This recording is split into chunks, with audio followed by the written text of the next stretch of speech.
morning, and you are very welcome to today's CBI webinar. My name is Kerry Thomas. I'm an editor at a news startup called Tortoise. A great pleasure, as ever, to be doing these webinars in conjunction with the CBI. I guess one of the dangers of the pandemic, one of the many dangers, is that we stop thinking and talking and acting enough on other important matters. Sometimes it's even felt we've taken our eye off something as huge and as critical as Brexit. But of course, there are a host of other important priorities for employers and workplaces, which I think really are in danger of not getting enough of our attention, even if we'd all say that they should be getting just that. And high on that list for me is what we're talking about today, which is the question of diversity, inclusion, racial equality at work. It's Black History Month, and not just Black History Month, it's Black History Month in the year when George Floyd was killed, and after that summer when so many people looked at racial justice and the way that it intersected with the pandemic and said that this time something has to change. And effectively, I think that's what the CBI is saying today with its Change the Race Ratio campaign. It's a campaign which encourages companies to set diversity targets for senior positions up to and including board level. And it also encourages companies to publish their ethnicity pay gap data. So far, I've got some figures about half an hour ago. I think we're looking at about 20 major signatories, including ITV, Diageo, PwC. We've got Teresa from PwC joining us very shortly. And the campaign has also started to appoint a number of ambassadors. Again, one of those, David Tyler, is with us today. They are appointed by Lord Billamoria, also with us, to be a sort of campaign champion and use their network and their contacts and their expertise to raise awareness of the campaign. So it's a big push. It matters a great deal. Great to have the chance to talk about it this morning. Just to introduce our panel properly, so Teresa Owusu-Ajayi is tax partner at PwC.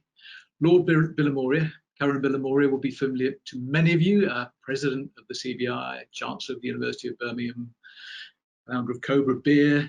David Tyler co-chaired the Parker Review, which I think in many ways is a benchmark for some of the work we were looking at today and gives us a really useful indication of progress over the last 3 or 4 years. I'm sure we'll touch on that. And as ever, someone senior from the CBI, Rain Newton-Smith, CBI's chief economist. Good morning, Rain. Good morning.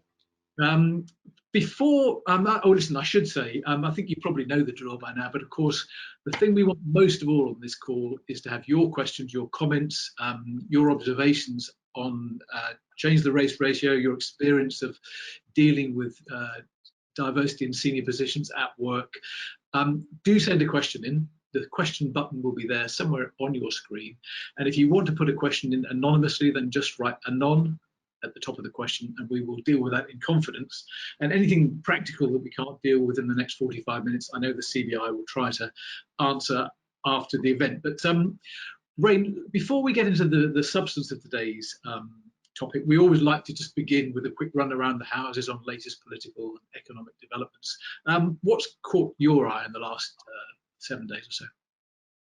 Well, look, thanks, Kerry, and good morning, everyone. And I think before I dive into some of the developments we've seen over the last week, I would just echo what you've been saying, Kerry. It's so great to see that businesses, even amongst this pandemic, and in some ways almost because of it, are really prioritizing inclusion. And as the sort of sponsor on our executive committee for diversity and inclusion, it's something that's very close to my heart. And I've been working hard over the past few years with our IFE, our diversity and inclusion advisor, with our networks within the CBI, and also our staff, to make our own culture more inclusive and to improve diversity within our organization. And I'm so excited to launch the campaign today with all our friends and ambassadors and partners, and it's so good to see the momentum already behind the campaign, and I really hope that it gathers steam over the coming weeks. But as you say, as chief economist, it would probably be remiss of me not to talk about some of the wider economic support we saw last week. And I and my team at the CBI have been working really hard over the past few days and weeks with the Treasury, with the TUC, with other organisations, with think tanks, to really make the case for why the job support scheme needed to be revisited and why we needed to see more support, particularly for businesses in tier 2. And it really reflects the changing economic circumstances we find ourselves in, the rising infection rates, the restrictions that are now affecting so many parts of the country. And so last Thursday morning started very early for me with a roundtable with the Chancellor, and then we saw the welcome announcements that followed later that day, which I think really did show that he was prepared to listen to businesses, to listen to others, and actually to change tack and to adapt some of his schemes in real time to circumstances on the ground. And that's the sort of listening we really need to see, as we go forward through this crisis. So I guess just to take through exactly what happened with the job support scheme, it will now be a much more generous offer to businesses, and the intention is really to support as many jobs and businesses through these tough winter months ahead. And the characteristics are very much the same. So from the 1st of November, any business who can see, so I think importantly, if you're an SME, it's open to you. You can apply. I will then go through the parameters. If you're a larger business, you just have to show that your revenues have been impacted by the crisis. So I would say the gateway test is pretty low. And essentially it means you can apply for it for any of your workers. They need to be working at least a minimum of 20% of their normal working hours. So if you're a full-time employee, that means you're working at least 1 day a week. And importantly, the biggest change is that your employer contribution for those non-worked hours is now only 5%, whereas before it was 33%. And so that means, the cost of using the scheme for a business will be so much lower, and it will make it so much easier for those businesses in retail, hospitality, across the piece. And that's really what we've been pushing for. And I think importantly, this is available across all tiers, across all regions, across all sectors. So I think will be really important. And of course, you still have the extended JSS scheme for businesses who are in the tier 3, who have been, or well, actually across the board, who have been told to close by the government. So there is more extensive support for that. And the government will be topping up the non-worked hours to that 2/3 of people's wages when they're not working. And of course, then the second big announcement was around the support for tier 2 businesses. So essentially, local authorities will each be given, who are in tier 2, will be given a pot of money, which is equivalent to £2,100 per month for every business in their area that is in hospitality, leisure and accommodation. But importantly, the local authority will have the discretion about how they disperse that pot of money to support businesses in their local areas. And that discretion as well is something we've really been pushing hard for. And of course, I think something that surprised everyone, but is also, again, really welcome, is it's available retrospectively. So will be a huge help to Manchester, to so many other local areas that have been in tier 2 for what feels like a really long time already. And I think it really does help, the pubs, the cafes, the theatres, the local sports clubs, that are in quite desperate need across, the tier 2 areas. So I think hugely welcome. Look, it was, yet another week of big politics. I think from what we want to see at the CBI is just seeing that collaboration between business, between central government, between local governments, and just more clarity, more evidence behind decisions, and that support going in lockstep with the decisions that are made. And we'll be continuing to really talk to government to push hard for all of that to happen. So that's probably enough on the economic support. And I think, thinking about to this wider campaign around inclusion, and we know that times of economic distress and uncertainty do tend to hit those who are excluded from our economy more, and it makes these campaigns around changing the race ratio even more important.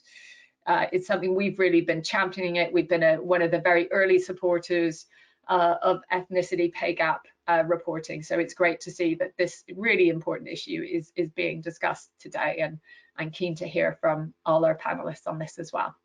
Good. Well, me too. So let's go. Rain, thanks for that. I'm certain we're going to come back to the job support scheme and its successor because, as you said, last week was a really significant announcement, not a small thing at all. But let's tack into today's topic. And if I can start with you, Lord Moria, Karen, if I may. I know you've been heavily involved, instrumental in getting this campaign going. Just give us the story of how it came about and what you're hoping for it. Thank you very much. This is a very important day for me because from the time I was appointed Vice President in June last year, I started thinking about my priorities for my presidency of the CBI. And I had 4 pillars, and one of them, topmost, was to increase ethnic minority participation in business across the board. And this was something I started talking to the team of the CBI, including our Deputy Director General, Henrietta Jab, and we and her team, and we started working on this. And early this year, we saw a review of the Parker Review, and we got David Tyler here, one of the co-chairs, along with Sir John Parker, here with us today. And we saw the review of this review that had taken place in 2016-17, and 3 years later, earlier this year, what was the progress that had been made? And there had been progress made, but we said, well, what can we do to take this further? And we'd seen the effectiveness, for example, of the 30% club in terms of the Davies Review, my colleague in Parliament, about women on board. And it's the 30% club that came on board, headed by Helena Morrissey, one of my university contemporaries who's now joined us in the House of Lords. And they championed this target and they achieved it. And today, just recently, it was announced that there are 33% of FTSE 350 boards are women. So it's exceeded that 30% target. And there's now only one FTSE 350 company doesn't have a woman on their boards. So we said, well, what can we do? And so we decided earlier this month, the CBI, working with major businesses across sectors, including Aviva, Deloitte, Microsoft, we launched a new campaign, Change the Race Ratio. We announced it on the 1st of October, and today we're formally launching it. And this is to increase racial and ethnic representation in British boardrooms and senior leadership teams, but by being transparent and aspirations and actions. And underpinning all this, there has to be an inclusive culture. And this is very key. One of a Harvard professor recently wrote a very good article, a good paper on diversity and inclusion. Diversity on its own, yes, but diversity on its own with inclusion is what makes it really effective. And that's what we are all about. So each signatory to change the race ratio makes 4 commitments to change. Firstly, they commit to increase racial and/or ethnic diversity among board members and take action to set targets based on the Parker Review findings.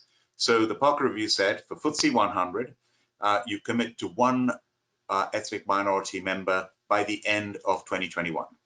For FTSE 250, it's 1 by 2024. Well, what is the reality now? The reality now is that almost 40% of FTSE 100 do not even have 1 ethnic minority board member, and over 60%, almost 70% of FTSE 250 companies do not have even 1 BAME ethnic minority member. So we have a job to do. Secondly, the signatories aim to increase racial and ethnic diversity in senior leadership at ExCo and ExCo -1 levels, setting clear and stretching targets and publishing them within 12 months of making this commitment. And they commit to establish a separate target for Black participation at both levels. The third commitment is to be transparent about the actions, and the signatories commit to publishing a clear action plan alongside the targets, and they share progress in their annual reports or on the company website, with an additional commitment to disclose the ethnicity pay gaps by 2022 at the latest. And the Ruby McGregor-Smith review, my colleague in Parliament, that was a very good report encouraging this disclosure, which is yet to happen, and we're going to encourage it to take place. And finally, signatories commit to creating an inclusive culture in which talent from all diversities can thrive. And this includes building a diverse pipeline of talent, fostering open dialogue and mentoring and transparent data collection analysis, working with more diverse set of suppliers and partners, including minority-owned businesses. So this is what we're trying to do. And it's not just a FTSE 350. We want this to be throughout all business and diversity right across business in terms of recruiting as well. And then there's the business case. So why are we doing this? Well, we're doing this because diversity works.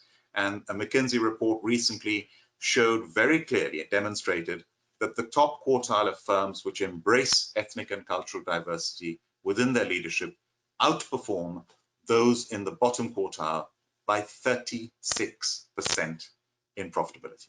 So it works, and we want to champion this. I'm delighted that the CBI has led this. I'm delighted that we have had phenomenal support from our founder members, and our founder members include, as I said, Deloitte, Aviva, and EY, Linklaters, Microsoft, Russell Reynolds, Schroders, the 30% Club. I mean, it is a phenomenal list. Business in the Community, the City Mental Health Alliance, Cranfield Business School, Unilever, and already, since we announced the launch, we've had, as you said, Gary, we've had signatories who've now signed up, including a range of companies from KPMG to Diageo to Sainsbury. And on top of this, we've also got ambassadors. And already over a dozen ambassadors, many of whom are attending this call today, have signed up. Anne Cairns, who's the chair of the 30% Club and vice chair of MasterCard, Lord Lumba, David Tyler, who's with us, Baroness Verma, Baroness Usha Prasha, Lord Gardia, Victor Abudwale, Sir John Parker of the Parker Review, Lord Rami Ranger, Bina Mehta, Sundar Gatwala, Carolyn McCall of ITV, Lena Nair, and we've got Trevor Phillips has already said to me that he will sign up, and many more in the pipeline. So the response we've had is absolutely phenomenal. Thank you to all of you for your support. Well, Karen, you've done a brilliant job though, making this feel like something that can't possibly fail. So tell me why do you are you convinced in yourself that summer, the mood, the protest, the sense that this time we've got to deal with this? Are you convinced in yourself that will give this campaign a stronger momentum this time than it might have had otherwise? Yes, I do believe that this will work. Why? I've seen what happened with the 30% Club and how effective that was. That you have a government saying, commissioning a report, and the report has its findings, but then what happens? And that's exactly what happened, the 30% champion. I believe without the 30% Club, the Women on Boards initiative would not have been as effective as it has been now. And what David did with Sir John Parker was phenomenal. Government commissioned it, they produced a report, now it's got to be championed. And here they are supporting us to champion it. And this is starting with that. That's a measurable target that we can, on a regular basis, we're setting up our governance structure, we're setting up our reporting structures. We've had phenomenal support from firms like Deloitte, who've seconded help to the CBI to help us to implement this, where we'll then, through our ambassadors, champion people signing up, but also constantly report on the progress that we're making and being very transparent. And that's what's going to make a difference, because what gets measured gets done. And this is not a legislative compulsion. This is something we're all doing because we believe it is the best thing to do and the right thing to do and great for business. Yeah. David, let me come to you, because both Karen and I have name-checked the Parker Review. It's clearly been an important sort of foundational piece of work in getting us to where we are today. Can you just remind us what you found in 2017 and what had changed by the time you released your update in February of this year? Well, thank you. And can I say, first of all, let me just applaud everything that Change the Race Ratio is going to do, and thank you to the CBI and everybody else involved. We're delighted. We had a conversation around the table at our Parker Review meeting last week about it, and we really, as I said, delighted about this initiative. We started work in the Parker Review in 2014 or 15, so that's a long time ago now, and did our first report in 2017. Actually, it was the end of 2016, as I think. At that point, around 48%, I think, just under half of FTSE 100 companies had no person of colour on their board. That improved, but not as significantly as we might have liked. So there's now 37% when we did our further review at the end of last year. So some progress, but not enough. And as Karen has already said, The FTSE 250 are well behind that, with 69% of companies not having a person of colour on their boards. Okay, and if progress between the report and the update was perhaps a little slower than you might have hoped for in your dreams, then what did you come to think were the reasons for the relatively slow progress? Well, I think first of all, drawing a parallel that Karen has already done to the gender issue, it took quite a while for that to build up a head of steam. And certainly I agree with Karen, as somebody who was involved with 30% Club from the beginning, that made a difference, as did a whole lot of other things that happened, intercompany mentoring schemes, all sorts of institutional support from investors and so on. So it built up a head of steam and has now done extremely well. Delighted about that. And it did it through targeting, not through putting down mandatory requirements, which I think makes a huge difference psychologically. So for us, we didn't think it would move that quickly, which is why we set the target for the end of next year, end of 21, when we issued our report in November 16, when we did it, and later for the FTSE 250, and it's gradually built up support. But as I think you've already said, the George Floyd issue, the development of Black Lives Matter has really created a lot more focus in the last few months around this issue. It's been talked about a great deal more, and things are now happening, and this is a great example of that. I could talk more about what it is, but let me make one other point. Most of us, you might say, sadly, in senior positions in large companies, tend to be male and tend to be white. When we were addressing the issue of gender some years ago, most of us had partners who were a woman, or daughters or nieces or whatever who were women. It was very, very direct in our face very often about how important this was. It is less so, I have to say, of course, with people of colour. On the whole, there is less direct family involvement. It's not quite such a day-to-day issue. So it just took a bit longer for people to focus on how important it is. And I think that's now very much there, that people think it's the right thing to do from a social point of view and a point of view of justice, but also it'll work for businesses themselves. And that's the point. As Karen's already said, this should help business performance and the reputation of businesses too. And that's why I think it's beginning to become towards the top of the agenda rather than being further down it before. Yeah, and David, you might think the answer to this is self-evident, but why do you think boards matter so much? If I'm toiling away on the shop floor, that might not be the reference point. I might be more worried about the people around me. Well, clearly people are very aware of who's on a board. Time and again, the people that journalists wish to interview, the chief executive and the board members, the chairs and so on. So they have probably an outsized influence on people, on how people feel about a company. So if you are a company and you're selling to people right across the community in the UK, with 14% of our community coming from ethnic minorities, if you're never represented in the media by a person of colour, I think that potentially is damaging to consumer appeal and certainly to the opportunities of being able to recruit and motivate all the people of colour, in society who you'd like in your own business. So I think that's got a lot to do with it. Yeah. Okay, Teresa, thank you for being patient. Let me bring you in. Karen and David have both mentioned the sort of effect of George Floyd and Black Lives Matter, and that sense over the summer that it was really time for the needle to shift. What do you think that sort of summer of action and protest and awareness has done to the way that businesses think about this whole area? I think if you go back before the summer, as both David and Karen have said, it's something that's been a bit of a slow burner. For me, a couple of things that I think are measurable. If you look at the Race at Work Charter, there were about 180 companies that had signed the charter prior to the summer. Over the last 4 months, I think there's more than double that have sort of signed it since. So that's a lot of businesses in the UK beginning to look at the issue of ethnicity. We published at PwC, we published a survey about 2-3 weeks ago. We surveyed 100 companies with about 1 million employees, and it showed that when we compare to our previous survey, that the number of people who were actually collecting ethnicity data had gone up from 50% now to 67%.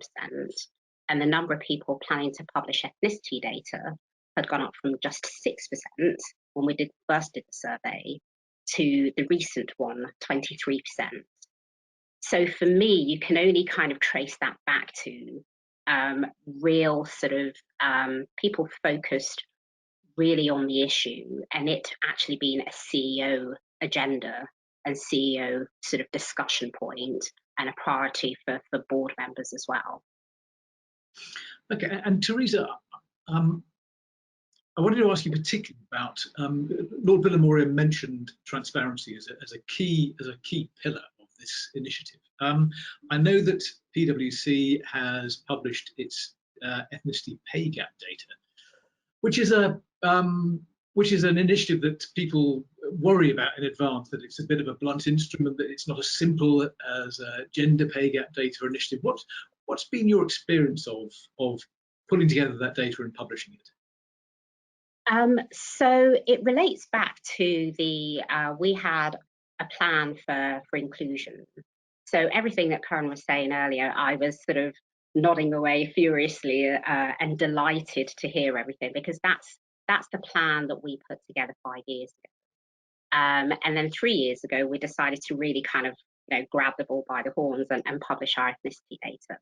Now, the thing about publishing the ethnicity data is that you have to persuade people to actually self-identify. So a story that I always tell internally within PwC was that I've been at PwC for 25 years. It took me most of that time before I actually self-identified as a Black person within the firm. And I've been a partner for 12 years. So there is something around, you have to be able to, there is that whole cultural piece that Karen sort of talked about, which is that when you have an inclusive culture, people will feel comfortable about self-identifying. So we went from about 42% of people who'd self-identified to we're now well over 90%. And once you have that sort of over 80% number, it then allows you to publish your ethnicity data. So transparency is really important. As Karen says, what's transparent, what gets measured, gets done.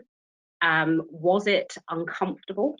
When we first published it, yes, but it was so important. It was important for us as a firm, for our 22,000 people. It was so important that transparency, I think, does give that indication of an inclusive culture, something that everybody can point to. Okay, I think we should spend just a little while digging into this question of inclusion, because Karen, I'm bound to say people have really got hold of it in the questions, and we've had a number in, but I'll just pick out one. Karina Robinson has written it. She's a co-founder of the Inclusion Initiative at the London School of Economics, which uses behavioural science to create inclusion in corporates and benefit the bottom line. She wants to know whether you could elaborate on that fourth aim of creating an inclusive culture, because it's been, she says, it has been one of the more challenging aspects in creating a more diverse workforce at senior levels. Yes, so thank you, Karina, and hello to you. Inclusion is the key. I mean, Teresa's just spoken about how much you have to do, and that has not been done, that is now happening. And I think that a lot of this is also down to, why boards? When we said we've got to start somewhere, and here's something we can actually measure. There's a target that we can do, but it's also important because I think the boards, when people see that somebody's reached the top at that board level in FTSE 1, FTSE 250, it's an inspiration, and that inspiration should create aspiration, and that aspiration should create achievement, and then that achievement creates inspiration. So it's a virtuous circle, and that's what we're creating. And in my case, I'm the first ethnic minority president of the CBI in its 60-year history. Carolyn Fairbairn, our Director General, is the first woman Director General. It took 55 years to get there. So, we are getting there. And in Parliament, I just look at the example after example, where I'm privileged to sit there. And I remember when I was at university, I was doing a law degree at Cambridge in the 80s, and it was a big celebration because the first 4 ethnic minority MPs had been elected in 1987. You know, Keith Vars, Paul Boateng, Bernie Grant, Diane Abbott, and there was one in the House of Lords. So 5 parliamentarians of ethnic minority origin. And to celebrate the 25th anniversary, we had a photograph on the steps of Westminster Hall, the 900-year-old hall. We stood on the steps. 25 years later, the 5 had gone up to 69. And just now we had another photograph on the steps of Westminster Hall after the last election in December, and there are over 100 of us. So we're making progress, but 100 is still nowhere near 15% of Parliament. If you would do the maths, it's half that. So we're nowhere near the proportion of the population. But then look at the cabinet and look at how many ethnic minority BME members are in the cabinet, including the great officers of state, whether it's Rishi, whether it's Priti Patel, Alok Sharma. You've got so many. It's amazing. So it's not long before we'll have a BAME prime minister of this country. It's only a matter of time. And Karen, do you think that, for example, the symbol, the fact of putting ethnic minority members on board is enough in itself to change the culture in the workplace, or are there practical other things that companies need to do as well? Very much so. And a lot of this, going back to something that David said and also what Teresa's been saying, is awareness of this. And Brunswick have been helping us phenomenally with this. I mean, the partners who've helped us make this happen, and Deloitte and Brunswick and all the others have been fantastic. And Microsoft have helped us with the website. Now, having that website, you see the website now, I'm so proud of it. It is seriously impressive. So the communication aspect, people need to be aware of this. And that's why the ambassadors are so important. The people are out there championing it. People like Baroness Prussia is one of the experts in inclusion in this country, from the work she's done at the Runnymede Trust and all the other jobs that she's done, that the expertise that she can bring, where companies can learn from each other about mentoring and inclusion. Teresa, let me just come back to you before I come to David. Can you remember, you talked about inclusion at PwC, can you remember the things that made you feel as if that something had changed, that you felt more included? Gosh, it feels like it's been a bit of a journey, in that you always get sort of two sides. I've always felt, included in terms of, one of the things that we say, you've got to sort of, identify the levers that will make a difference in terms of progression. And so for us, our lever is around fair work access. It's one of our points, our 5-point plan. So probably the first time that I really felt included was when I was given the access to work on one of our key global clients, to really show what I could do. But if I then kind of roll forward to this summer, a couple of weeks after George Floyd was killed, our senior partner Kevin Ellis decided to do an all-firm 1-hour live stream conversation about race. And I did it with him and 2 other partners and directors as well. And having the whole firm, all 22,000 of us, basically for an hour talking about what it feels like to be a Black person in the UK, what it feels like in the workplace, to talk about what we PwC were doing, what we needed to improve on. That I also think was a really big moment of inclusion for the vast majority of our people. And Kevin said that he was comfortable with being uncomfortable, and that's had a seismic shift in the firm. And it feels like everybody is kind of taking that thing around. It's okay to ask questions. As you said earlier, or I think David said earlier, if you don't have a person of color within your family or network, etc., some of these conversations can feel uncomfortable. So going back to your question around inclusion, there is something around what is it that you do to make it okay to be uncomfortable, knowing that ultimately you will all become comfortable. That's a great way of thinking about it. David, let me come back to you. Was there something specific you wanted to say about inclusion? Because I could see you sort of. Yeah, I was just going to say, I mean, my experience of this was mainly my 10 years at Sainsbury's, when I was chair there, and we really focus on this. And I think you have to start, if you're trying to create an inclusive environment, with the chair, the chief executive, and the senior management really signed up and taking action themselves and being seen to do things because they demonstrate to everybody else in the community of your company that that's the case. So start from the top, but then go right down to the bottom. And I was very, very influenced by someone talking to me about many years ago, close to 10 years ago, what she called micro incivilities, those microaggressions that happen in your day-to-day work. And if you think about all of those interactions that are happening in a big retailer, day by day, for people on our shop floor, in our warehouses and everything else, that was really, really important.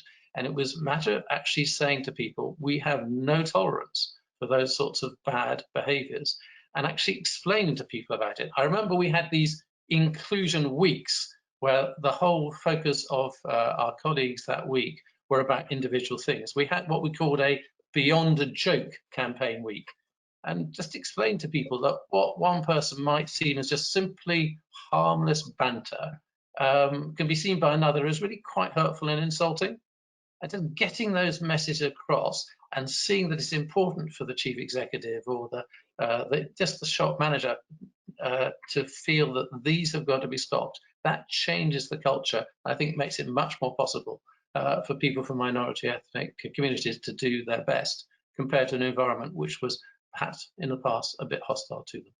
Yeah, and David, I'm quite seized with this idea Louisa mentioned about getting comfortable with feeling uncomfortable. Can you remember moments along the way where you were made to feel uncomfortable by realizing something? Or yeah, I mean, all sorts of things. Even the language is an issue, as we know in this area, and we've used a lot of it. And I think quite often white people, if I can say that, find it quite difficult to know exactly what language to choose and use. And so we must be clear about that and make people at least comfortable about using the right words. And for people from minority ethnic communities to be able to feel comfortable about talking about their experience, how they got through their life, how it felt at school, how it felt early in their career, and so on, in a way that people from other communities could understand, and vice versa. These things are important, and suddenly I think a whole lot of prejudice can fall away because you understand the other person's lived experience. Yeah. Karen, let me just jump back to you, because we've had a question in, obviously we've talked a little bit about FTSE 100, FTSE 250, but the question that's come in is, how can we also think about driving change in SMEs, which employ the vast majority of workers? That's what I've said right up front, is this is an initiative where we're starting with something we're measuring, the Parker Review, but it's very clear that we want this to be across all business. And you've seen from the companies signed up, we've got signatories that are not just the FTSE 350, it's across the board. It's accounting firms, it's PR firms, it's lawyers, it's right across the board. And SMEs, actually the engine of any economy. I think just building on the points that have just been made, that David was talking about his experience at Sainsbury's, and what Teresa was saying, that if you want this inclusive culture, you've got to build a diverse pipeline of talent. You've got to focus on open dialogue. There's got to be mentoring. There's got to be transparent data collection. And here we talk about stakeholder capitalism. We talk about embracing and having a partnership approach, which I've believed in when I've been building my business, Cobra Beer. I've always believed in the partnership model, where it's not your customer, your supplier, your lawyer, your accountant, your advertising agent, your PR agency, they're your shareholders, they're all your partners. Now, if you can have a partnership model the way you're aware of making sure that you have ethnically diverse suppliers and partners, and you're aware of that, then, and minority-owned businesses and SMEs in particular, that's the way forward. Great. Ray, let me come back to you. We've got a difficult question now. I will put those to you first if I can. We're obviously talking a great deal about carrots as opposed to sticks. The bottom line, as Karen said, which shows that diverse workforces perform better. But someone has written in to ask what your views are on positive discrimination, whether some of this should be in law, so that we know that we can change faster than, as David says, has been the case over the last 5-10 years.